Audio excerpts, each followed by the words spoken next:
اللہ من الشیطان الرجیم بسم اللہ الرحمن الرحیم ومن آیاتہ ان خلق لکم من انفسکم ازواجا لتسکنوا الیہا وجعل بینکم مودۃ ورحمۃ ان فی ذلک لآیات لقوم یتفکرون۔ اور اس کی نشانیوں میں سے یہ ہے کہ اس نے تمہارے لیے تمہاری ہی جنس سے جوڑے پیدا کیے، لتسکنوا الیہا، تاکہ تم اس کے ذریعے سے سکون حاصل کرو، وجعل بینکم مودۃ ورحمۃ، اور اس نے تمہارے درمیان مودت اور محبت اور رحمت تمہارے اندر پیدا کی۔ ان فی ذلک لآیات لقوم یتفکرون، یقیناً اس میں بہت سی نشانیاں ہیں لوگوں کے لیے جو اس میں غور و فکر کرتے ہیں۔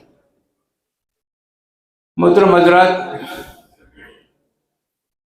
اللہ کے رسول صلی اللہ علیہ وسلم نے ارشاد فرمایا، النکاح من سنتی، نکاح میری سنت ہے۔ اور ایک حدیث میں اللہ کے رسول صلی اللہ علیہ وسلم نے نکاح کو آدھا ایمان قرار دیا۔ آپ صلی اللہ علیہ وسلم کا ارشاد ہے، اذا تزوج العبد استکمل نصف الایمان، استکمل نصف الذین نصف الدین فلیتق اللہ فی النصف الباقی۔ جو کوئی نکاح کرتا ہے وہ آدھا دین یا آدھا ایمان کو مکمل کر لیتا ہے، اور باقی آدھے دین کے بارے میں وہ اللہ سے ڈرے۔ محترم حضرات، اللہ کے رسول صلی اللہ علیہ وسلم نے اسلام کو نکاح کی بڑی اہمیت دی ہے۔ اللہ کے رسول صلی اللہ علیہ وسلم کا ارشاد ہے، فمن رغب عن سنتی فلیس منی، جو نکاح نہیں کرتا ہے اور میری سنت سے اعراض کرتا ہے اور نکاح کے بغیر زندگی گزارتا ہے تو مجھ سے نہیں ہے۔ اسلام نے انسان کو نکاح کے ذریعے سے صرف جنسی اور جسمانی سکون حاصل کرنے کے لیے اس کو صرف نہیں بنایا کہ آدمی کوئی سے اس کی ضرورت پوری ہوتی ہے، نکاح کے ذریعے سے آدمی کی جنسی خواہش پوری ہوتی ہے اور آدمی کو جسمانی سکون ملتا ہے، لیکن اس کے ساتھ ساتھ اس کو ایک ذہنی اور قلبی سکون بھی اس کو حاصل ہو جاتا ہے۔ آپ جانتے ہیں، آپ کسی شادی کرتے ہیں، نکاح کر لیتے ہیں، آپ اسے دونوں طرح سے لطف اندوز ہوتے ہیں۔ ایک تو آپ کی خواہش بھی پوری ہو جاتی ہے، جو آپ کا ایک فطری تقاضا ہے، جسمانی تقاضا ہے، جو ہر آدمی کے اندر، ہر آدمی اس کو محسوس کرتا ہے، عورت بھی اور مرد بھی۔ دونوں کے اندر اللہ تعالیٰ نے وہ کیا کشش رکھی ہے، کیا مقناطیس رکھی ہے کہ وہ دوسرے کے بغیر زندگی گزارنے کا سوچ بھی نہیں سکتے۔ ایک تو ان کو جنسی خواہش حاصل ہوتی ہے، دوسرے ان کو قلبی و ذہنی سکون بھی حاصل ہوتا ہے کہ نکاح کے ذریعے سے آدمی کو اطمینان ہوتا ہے۔ ایک بیوی کے ساتھ ایک شوہر کا جب رشتہ قائم ہو جاتا ہے تو اپنی دلی کیفیات اس کے ساتھ منتقل ہو جاتی ہیں۔ آدمی کبھی پریشان ہو جاتا ہے تو بیوی کی باہوں کے اندر اس کو آنا پڑتا ہے اور اس کو شیئر کرنا پڑتا ہے۔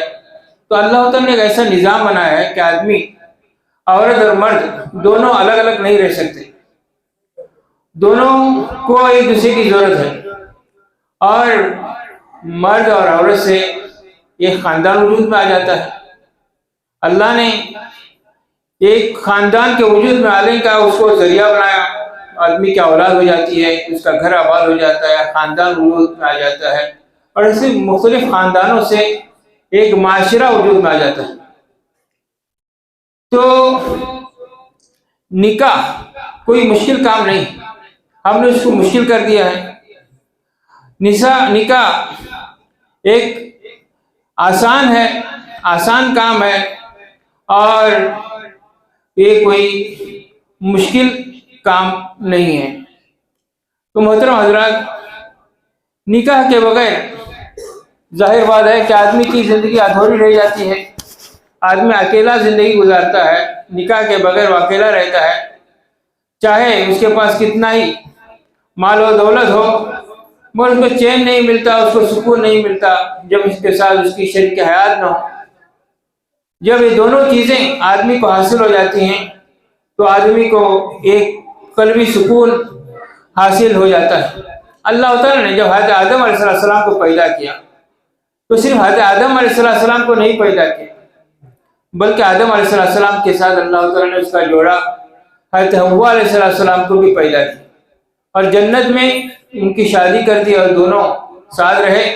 اور پھر جب نیچے اترے تو اللہ نے صرف حوا اور آدم کو نہیں اتارا، بلکہ دونوں کو اللہ تعالیٰ نے زمین کے اندر اتارا، اور اس سے زمین کے اندر اللہ تعالیٰ نے آبادیاں قائم کی۔ قرآن مجید میں اللہ تعالیٰ ہمیں اس بات کا تقاضا کرتا ہے کہ نکاح کرو، بغیر نکاح کے اپنی زندگی کو اختیار مت کرو۔ رہبانیت کی زندگی، الگ تھلگ ہو کر رہ کر زندگی، جنگل میں رہ کر سنیاسی بن کر رہنے کی زندگی اسلام ہم کو نہیں سکھاتا ہے۔ اسلام ہم کو سکھاتا ہے کہ ایک مرد اور عورت دونوں ساتھ رہیں، اور سنیاسی بن کر نہیں رہیں، رہبانیت بن کر نہیں رہیں۔ آپ دیکھتے ہیں کتنے راہب ہوتے ہیں کہ راہبائیں ہوتی ہیں، گرچہ وہ اپنی طور پر الگ زندگی گزارنے کی کوشش کرتے ہیں، لیکن وہ ان کے لیے برداشت بنی نہیں وہ ہوتا، اور ان سے غلط حرکتیں بھی صادر ہو جاتی ہیں۔ آپ دیکھتے ہیں اخبارات میں پڑھتے ہیں کتنے بڑے بڑے پوپ اور کتنے بڑے بڑے فادر وہ ان کے ساتھ جنسی تعلقات بھی وہ غلط طور پر قائم کر رہے تھے۔ یہ انسان کی فطری ضرورت ہے، انسان اس کے بغیر اس کے لیے کوئی چارہ نہیں ہے۔ تو اللہ تعالیٰ نے حضرت آدم علیہ السلام کو جہاں پیدا کیا، حضرت حوا علیہ السلام کو بھی اللہ تعالیٰ نے پیدا کیا، اور اللہ تعالیٰ نے ارشاد فرمایا وَأَنكِحُوا الْأَيَامَ مِنكُمْ، تم میں سے جو لوگ بے شادی شدہ ہیں، جنہوں نے شادی نہیں کی ہے، تو ان کو چاہیے کہ وہ شادی کریں۔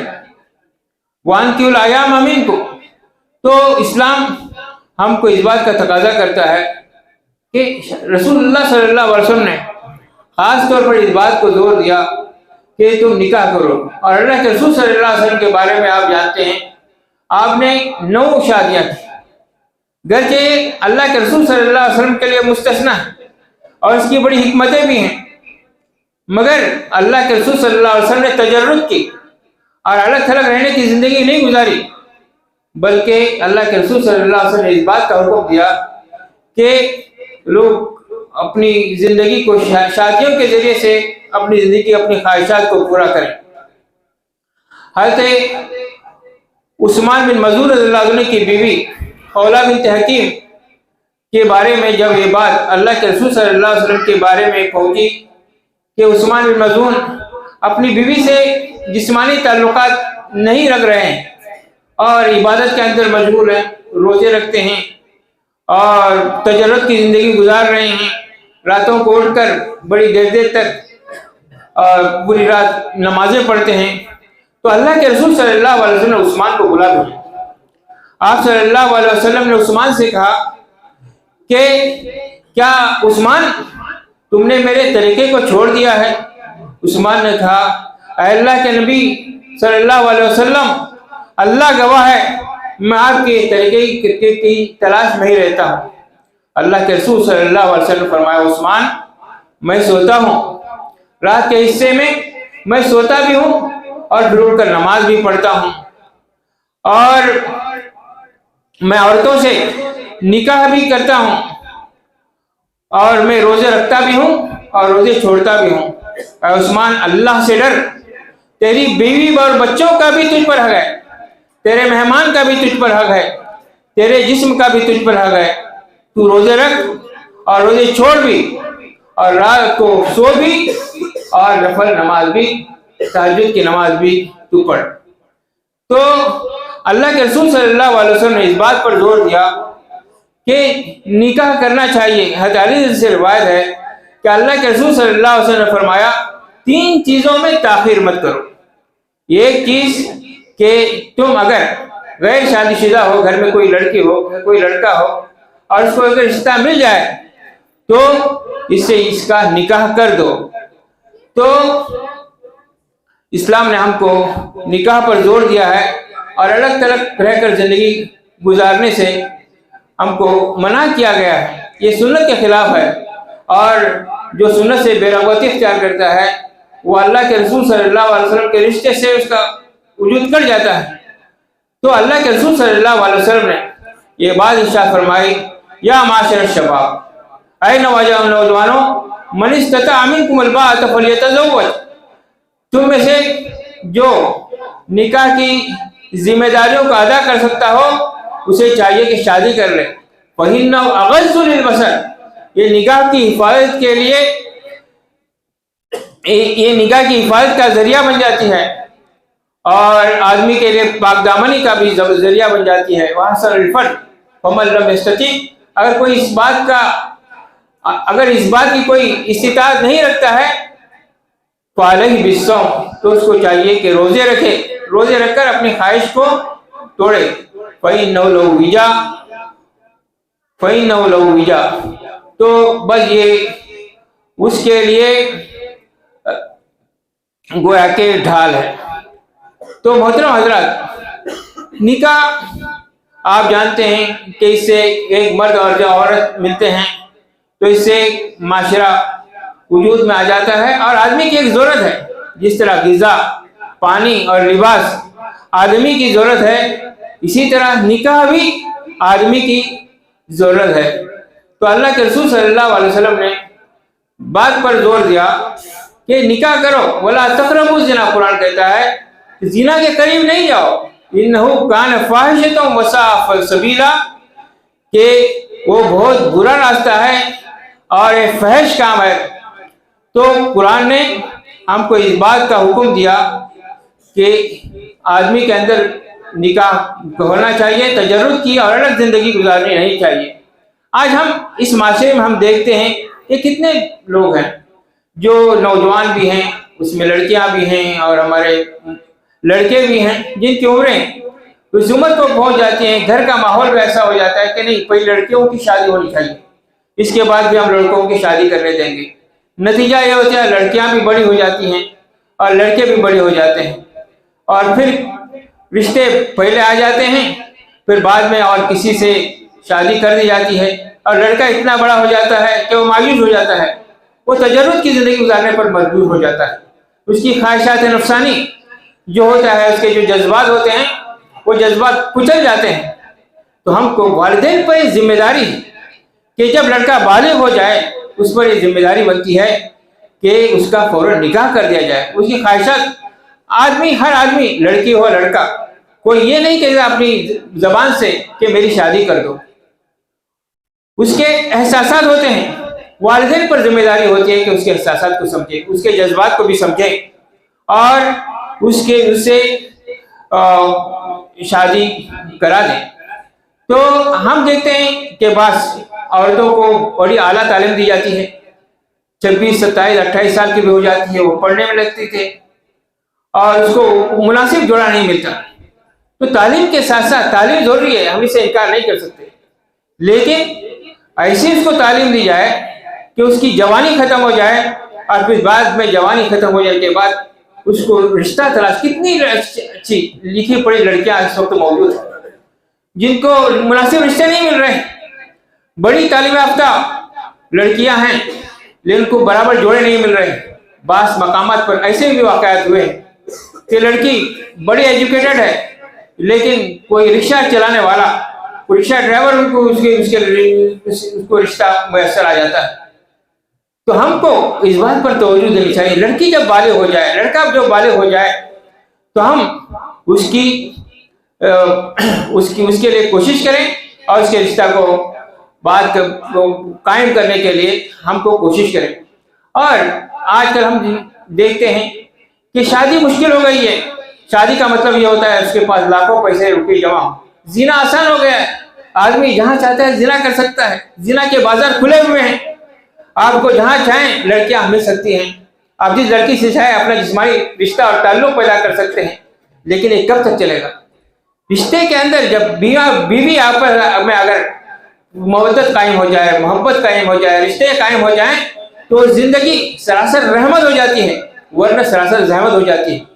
جس گھر میں لڑکی اگر وہ زنا کا شکار ہو جائے تو گھر کے اندر ماحول کے اندر بڑی تبدیلی آ جاتی ہے، ماحول گھناؤنا بن جاتا ہے۔ تو اسی طرح ہم کو اس بات کے لیے کوشش کرنی چاہیے کہ لڑکوں کے لیے، لڑکیوں کے لیے ہم شادی کا انتظام کریں اور ان کے جوڑوں کو بنائیں، آپس میں میاں بیوی کے اندر اختلافات بھی ہوں تو ہم اس بات کی کوشش کریں کہ اس اختلافات کو ہم آگے بڑھنے لگائیں۔